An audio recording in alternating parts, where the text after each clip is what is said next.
Hi, this is Jeff Keamy, and today I'm going to teach you how to set bandwidth traffic limits using your controller. First thing I'm going to do is log into my controller. Now there are two methods of doing this, and we're going to showcase the first method, which is utilizing the user group method. So I'm going to go over to settings, and I'm going to click on wireless networks. I'm going to click on edit on the wireless network that I want to set up my user group on. Click on the advanced options, and we can see user group is on the default setting currently, and we have another setting here that we'll discuss soon. But the default setting, we can go over to user groups here. We can see limit our bandwidth to unlimited. So we have no limit on our download and upload. And we can see we have a second user group here that limits our download to 5,000 kilobits and upload to also 1,000 kilobits. And maybe I would like to set up another one.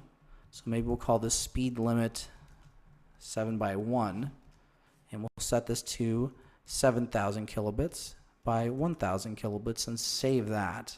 So now it's saved. Now we've got three different options. We have the default, which gives us our unlimited.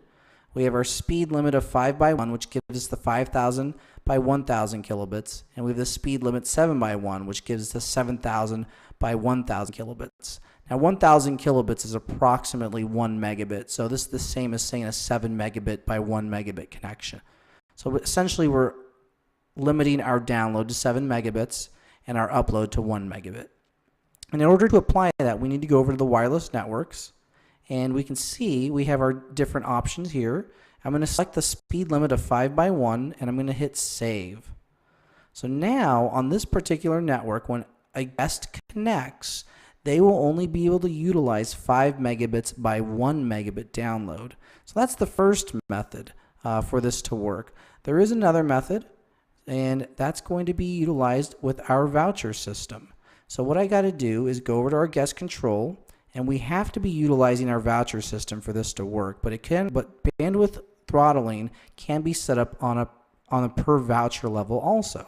So I'll go over to the hotspot manager, and I'm going to create a voucher, and maybe I'm just going to create 10 today, and they're one-time use vouchers that are good for 24 hours, and I'm going to limit the download speed to 8,000 kilobits or 8 megabits by 2,000 kilobits or 2 megabits. And perhaps since this is a 24-hour quota, I only want them to use so much bandwidth, and maybe that amount of bandwidth is going to be 2,500 megabits.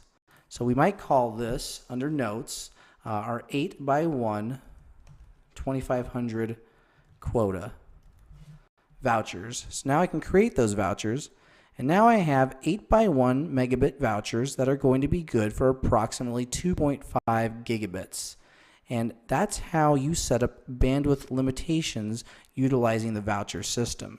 So you can see there are two different ways of setting up access speed limitations, and that one way is going to be to utilize the user group and setting up different user groups and applying them to your particular wireless network using the option of user groups here. And the second method is going to be to utilize the hotspot method and enabling the voucher system. And then when you create those vouchers, you have the option of defining the download and upload speed for a particular voucher code. So this is Jeff Keamy teaching you how to set bandwidth traffic limits on your controller.